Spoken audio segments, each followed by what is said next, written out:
All right, welcome everyone to the Passion to Profession podcast. It's Dan here and Georgia Rickard. Hello, Georgia. Hello. How How are you you doing doing? today?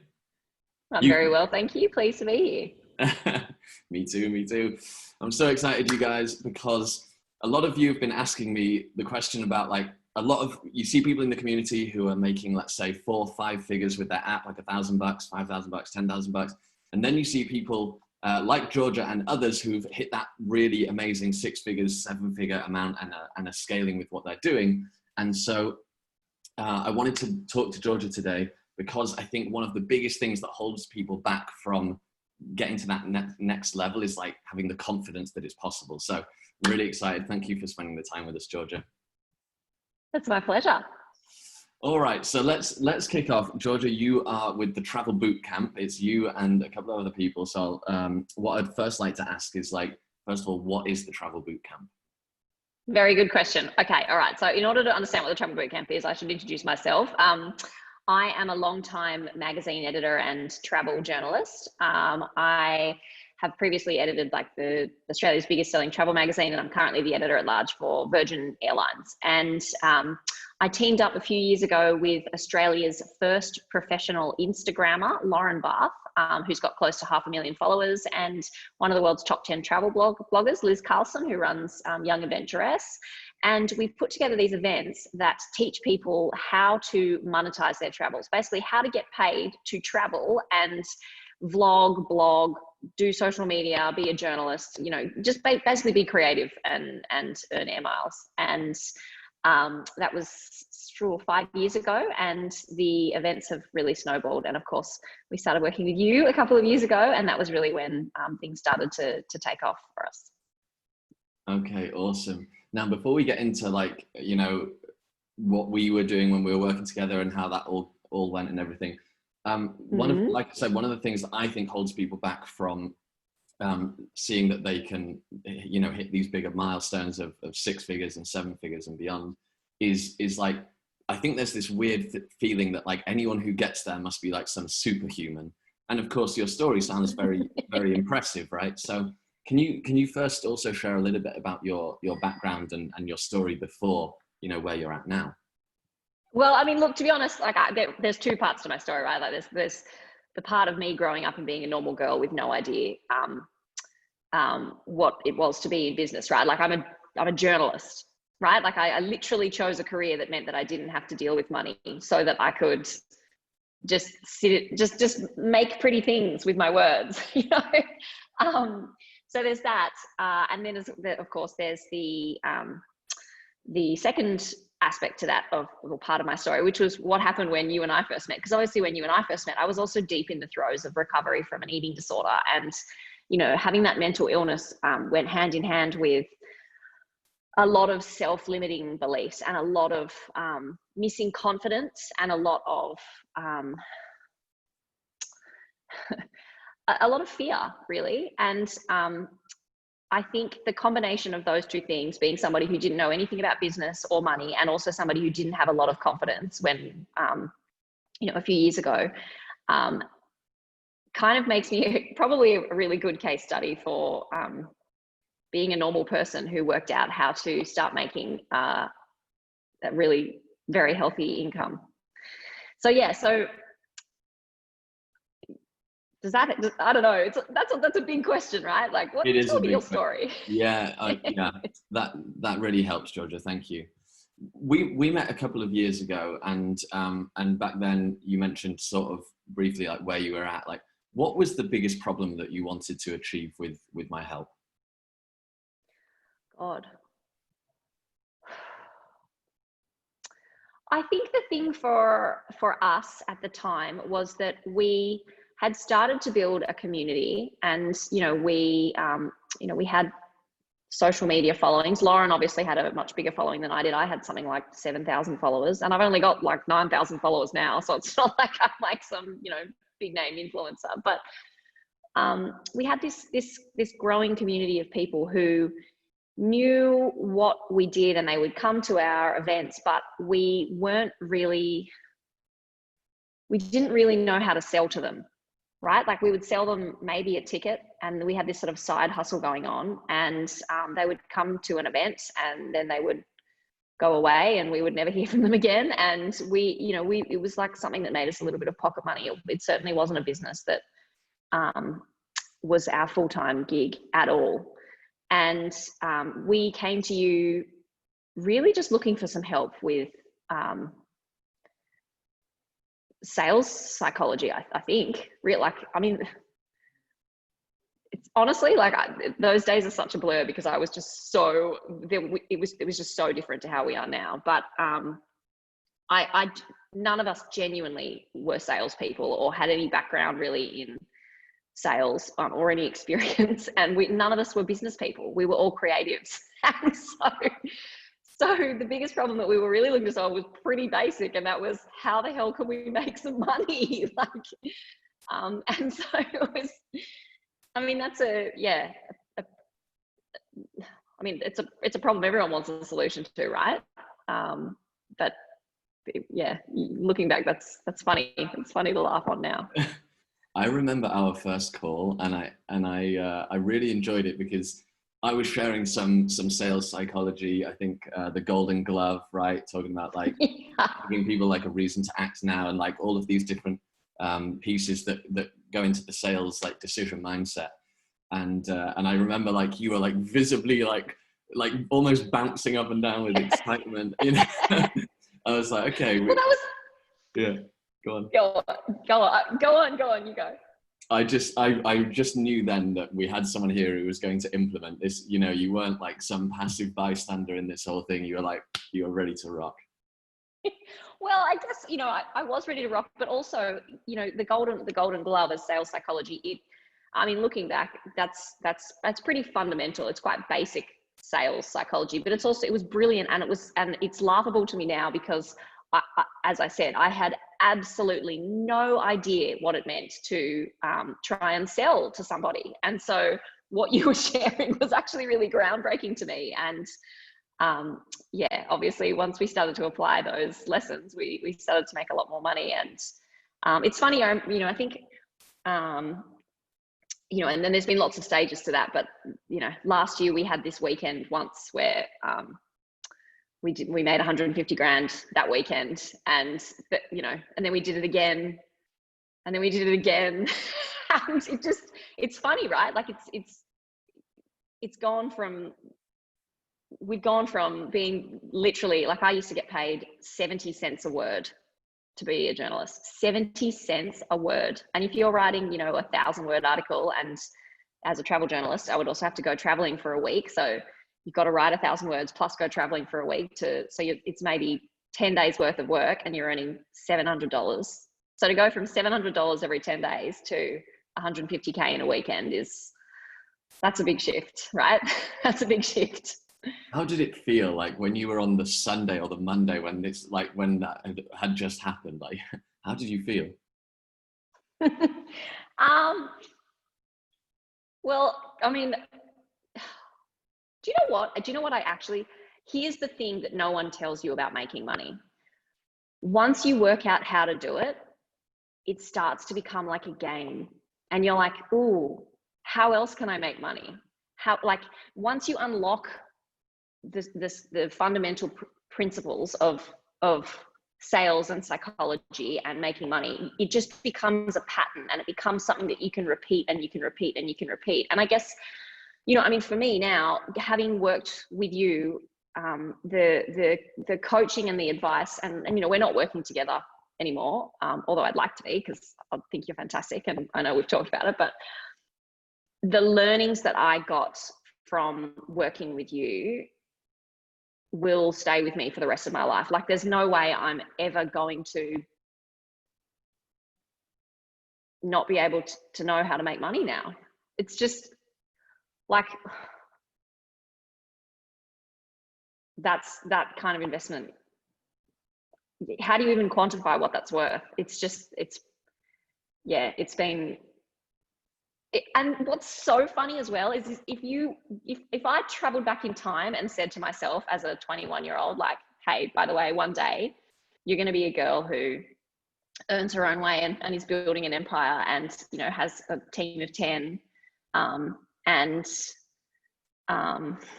it has plans to make $100 million in the next 10 years. I wouldn't have believed you, because a big part of my upbringing involved basically being groomed to be someone's trophy wife, right? Like that was what I thought I was going to do. I mean, that was a big part of why I became a journalist, right? Like, I could just go and work in a magazine and do my pretty little day job and be a pretty little editor. And I genuinely, I was never given any financial, like there were no money hygiene habits. I wasn't taught how to save. I wasn't taught how to invest. It was literally like, go and marry well. That is your financial plan. And so for me to be owning my own destiny like this now at 35, I'm looking at a very different future, and you have no idea how good that feels. What do you think unlocked that for you? Like, you were on one path and now you're on a different path. Like, what was there one moment that changed that? Or I don't think there was, I wouldn't say there was one moment, but I mean, I would say that the journey to having a higher net worth, oh God, this sounds so cheesy and I don't mean for it to, but the journey to having a higher net worth comes down to having higher self-worth. And, for me,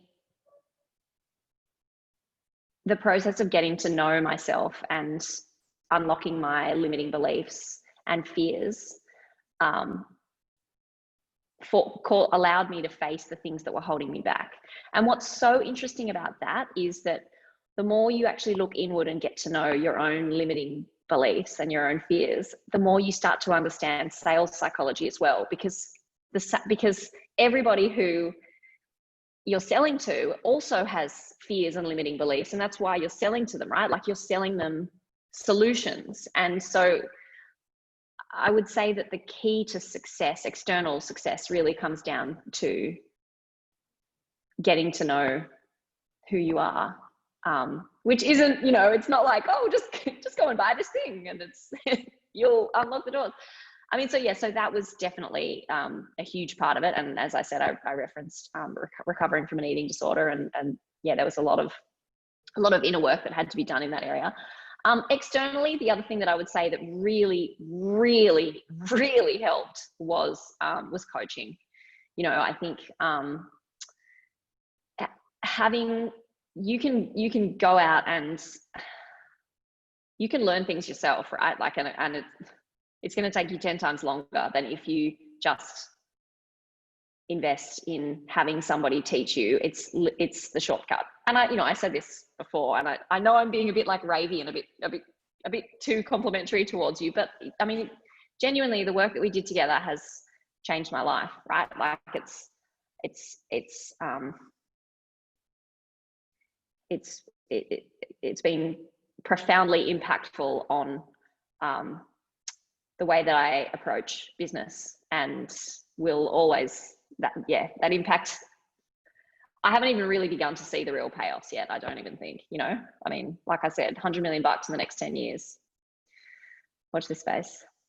Well, look, it's in the end all down to you. Like, I think what you've done is absolutely incredible, and your vision and where you're going as well is so exciting. And I always love catching up. We worked together for like 12 months, right? And we basically had like a coaching every 2 weeks.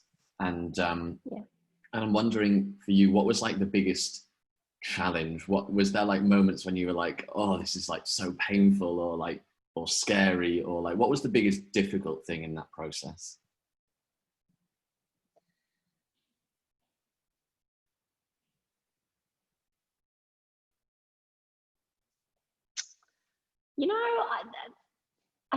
I don't, to be honest, like, having all of the templates and having all of the information there was actually made it really easy. If there was anything that was difficult, it was probably knowing that I needed to go away and actually be responsible for executing. Right? Like, it's Because the thing is, like, it's like losing weight, right? Like, everybody knows exactly what they need to do to lose weight. Like, you can't walk 500 meters down the street in any major city without seeing a friggin' gym or, you know, I don't know, a salad bar. Like, we all know what we need to do. It's just often we don't feel like doing it. So the biggest challenge was, and continues to be, executing, right? Because sometimes you don't feel like doing the work, and a lot of the answers are out there. I think that's why us catching up every 2 weeks was probably really useful, because it really made me accountable, right? And accountability is, people will do so much more for others than they'll do for themselves. And when I knew that I had a deadline and you were going to be on the phone with me and going, okay, have you done the thing? That I had a responsibility to do it. And so sometimes I was doing it more because I didn't want to look bad because I felt like doing it in that moment. But that was often like those small micro actions really, and that continued sense of accountability is what ultimately led me to execute and get results. And once you've got that habit ingrained, it's a habit, and then you just start to be able to execute much more consistently, and again, off you go. So, as I said earlier, the goal with this is to bridge the gap between the people who are just getting started. Maybe they've made a little bit of money, $1,000 or $2,000, $5,000, and bridge the gap to 6 figures. What do you think is the biggest difference between? You've seen both sides, right? You've been there and you've been there. So, what do you think is the biggest difference? God.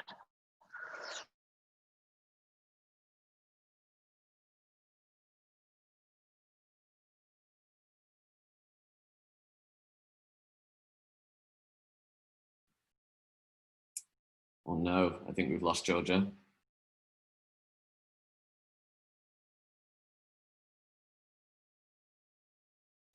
Can sing a song while we're waiting.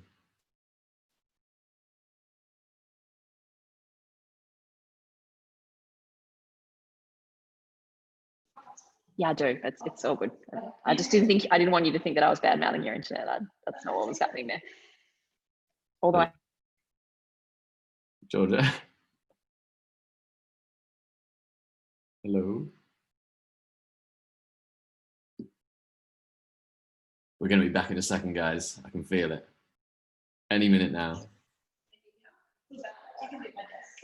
Hello, I'm sorry about that. That's all good. We're back. I was singing a song for the viewers while you were gone. Oh dear. Sorry. So you were asking what the difference was between people who were making $1,000 and people who were making $100,000. Yeah, exactly. Look, honestly,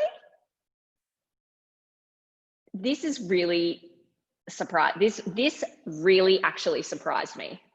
And it's only now that I'm obviously on a different path that I can look back and I can tell you that when I was earning $700 for 10 days worth of work, earning 70 cents a word, I was working just as hard as I am now, making $1 million a year. And it's not, effort and reward are not, they don't equal the same thing. It's often the biggest difference really comes down to how you think. In fact, most of the time and so therefore it's not just about working harder, it's about working smarter. And it's like I was saying before, you can go out and you can read all the textbooks and make all the mistakes that you want, and you will get where you're going probably, but it's going to take you so much longer than if you shortcut by learning from others and embracing the lessons that have already been learned and using the teachings that are already out there.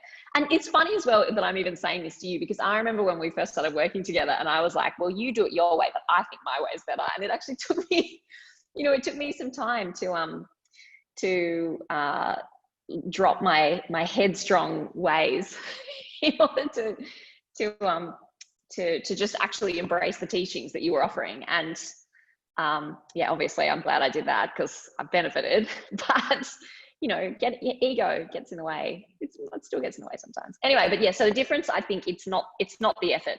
We all know so many people who are like amazing, like hardworking teachers and nurses, or even, running their own businesses and are struggling. They're doing everything themselves. They're barely making ends meet, and it just doesn't have to be that way. It just comes down to, understanding how to generate revenue ultimately. Nice. Would you agree with that? Yes, I would. I think it's that, and I also think that we play at the level that we believe we're at, and so I think a lot of it's the identity that we have. If we think if we have the identity I'm a 7-figure entrepreneur even before we are, then that's where we're gonna play, right? So sometimes when I reflect on growing our own business, I think, how can I have like a 9-figure mindset, right? And that to me is scary, right? Because so I think it's for me it's both. Yeah, it's both. Yeah, I like that. That's so true. Well, that's it. And again, it all comes down to how you think, right? And that I think is why it's so important to surround yourself with the right people. If I was still surrounded by journalists every day who thought that 70 cents a word was a great deal, which a lot of them do, because a lot of them are only working for 50 cents a word, it would be vastly more difficult to get ahead than to be surrounded by a community of entrepreneurs who intimidate and inspire me in equal measure and force me to be better. Right. I'm so curious about this 70 cents a word thing, like wondering if people pad out their sentences with like 50 adjectives, right? Just to get like more words in the thing. Yes, that is the thing. And the way in recent years, a lot of editors have started cutting back on that by, instead of paying per word, they pay in flat fees, literally just for that reason, which is just, right? Like, that's just playing so small. Oh, I'm going to charge an extra 12 words here. Like, exactly. Anyway. Yeah, funny. Okay, one of the vehicles, I've only got a few more questions because I'm conscious of time. I know you're very busy. But one of the vehicles that we're helping people to use in order to get to that next level is super targeted ads, because they have a certain audience. We show them in the beginning how to leverage the audience. And once they've done that, of course, they're going to continue to do that. But to get to the next level, they need to reach people who've never heard of them before, right? Mm. And this is something that we also worked on together. And so 2 questions around that, like, what's the best thing about super targeted ads, and what's the hardest or most like scary or challenging thing? Look, ads, it's the bane of our existence, honestly. It's like, even with all of the learnings and the teachings, I mean, we are content creators, right? Like, we love telling stories, and the best Facebook ads that convert are those that have, a harder call to action, which is again one of your teachings. And I hated that, right? I just want to tell a nice story that's entertaining. And of course, once you get into colder audiences, it's a different game again. I think the best thing, the most freaking amazing thing about automated and targeted ads is, once you sort out your recipe, and there is a really clear recipe, particularly at the moment when there's more eyeballs on the internet than ever before, because so many people are still stuck at home, but also B, a lot of brands are really struggling in this sort of global recession period that we're going through, and so it's actually cheaper to advertise online than it is normally. So those 2 reasons alone make it an amazing time to be advertising. But the best thing about it is, once you've actually set up your content and you've worked out the formula, and as I said, there is a formula, it's set and forget. Like, you can literally, you pop it in and away you go. And obviously you need to be monitoring the cost per acquisition and whatever, but it's just like, it's an automated salesperson. Are you kidding? Like, hallelujah.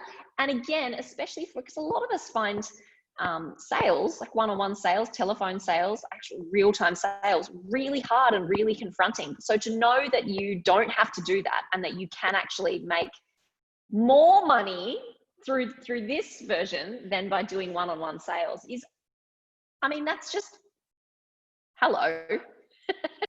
Thank you. So that is definitely worth learning for sure. I think the most challenging thing about targeted ads is when you don't get it right?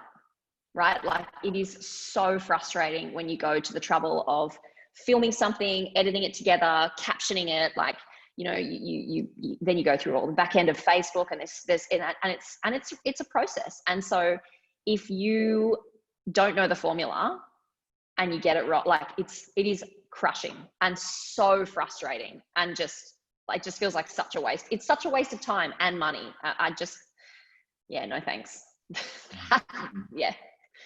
Yeah, it's for me, that, like, I completely relate to that, because there's this, like, magical, I call it the magical line, because it's basically for every dollar in, how much do you get out? If you're above the magical line, you get more than $1 back out. You're like, this is the best machine in the world, right? If you're below the line, it's like flushing money down the toilet.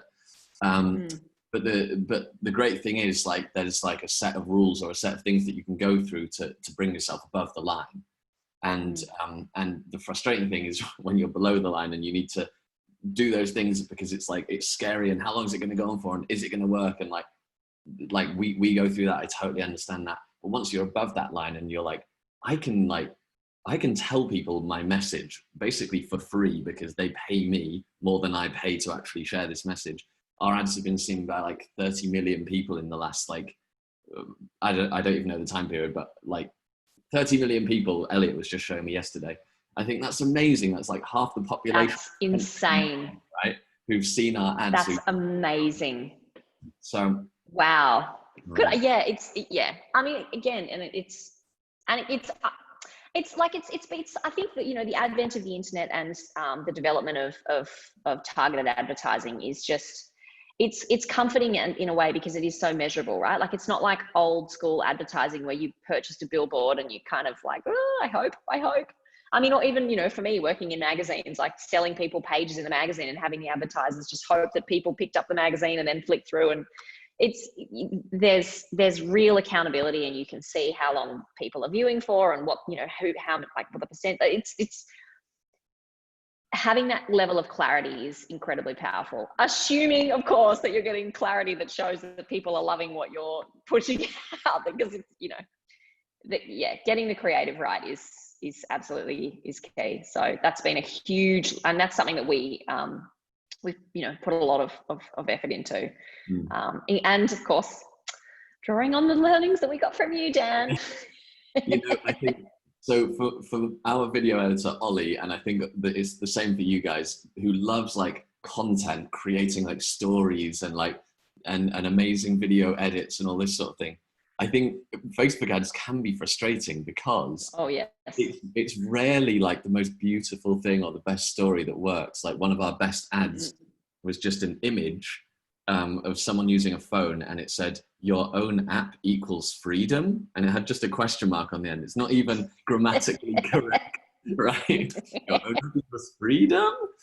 And you know, like, Ollie created this in like 10 seconds, almost as a joke, right? And it worked really well. And then he works like 3 days on the most beautiful edit of story and drama and ups and downs, and like, it doesn't work. So there is a formula to it, and we've tested so much that we've now understood really what works and what doesn't work. And like, with ads, it's not just saving time, it's saving money, because it's the most expensive way to learn if something works or not is to put like $1,000 into an ad and then like look at whether it works or not. Like, you need more confidence than that, right? So you do.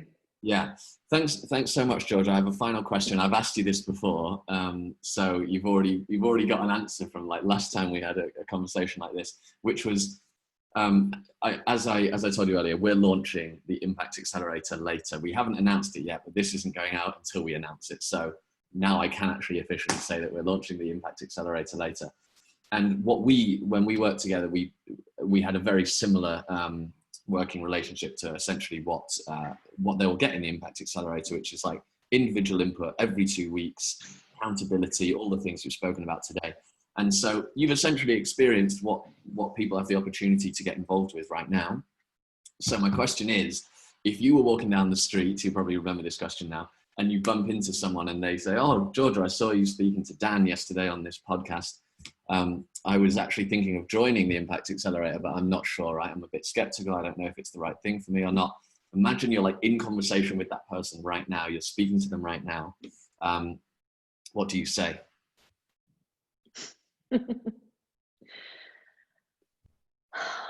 Mate, there wouldn't even be a hesitation, actually. Like I would say, mate, do it. Honestly, Dan, you know that you changed my life. You've changed the course of our business forever, and I'm champing at the bit to work with you again. You know that. I shout from the rooftops anytime anybody asks about you. You've seen me comment on your ads when people have, like left, silly spam responses. I'm there like defending you because you have had such a profound impact on my life and on my bottom dollar, right? Like literally on my profit line.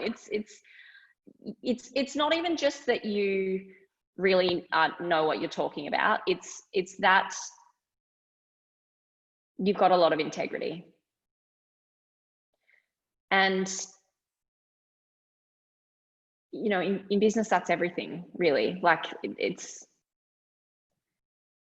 one thing to learn how to sell to people, but it's quite another to sell with integrity in a way that actually makes a difference to people's lives. And what's the point of being in business if that's, if that's not what you're doing?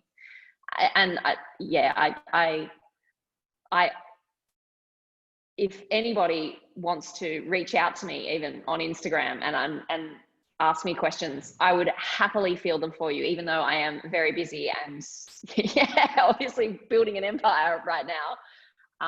But yeah, you really know your stuff, and as I said, you've changed the course of my life. I'm so glad that I found you. Thank you so much. I'm struggling to keep it together over here. I'm so glad this is remote, so I can just back out of I mean, look, I think very highly of you, and it's frustrating that you're in Berlin and I'm in Australia and we still haven't been able to meet. I know. I have no idea how tall you are, right? I always think that about remote things. Like I could be like, hey, Georgia, lovely to meet you. I am pretty tall. Are you? Cool. Oh, dear. And Me too. Anyway, that's tallness isn't the topic, sorry. But thank you so much, Georgia. I really, really appreciate it. I know that everyone watching will really appreciate it because, for them, it's all about how to level up to the next stage. And I just know for a fact that people watching this will have taken a huge amount from that in terms of giving them the confidence and knowing what it takes to get to the next level. As you said, all I care about is impacting them so they can impact other people. That's literally all I think about all day, every day. And it's, and I really want to celebrate you for supporting that cause and helping them to level up. So thank you so much. That's my pleasure. Thanks so much for having me. Yeah. Have an amazing day. You too.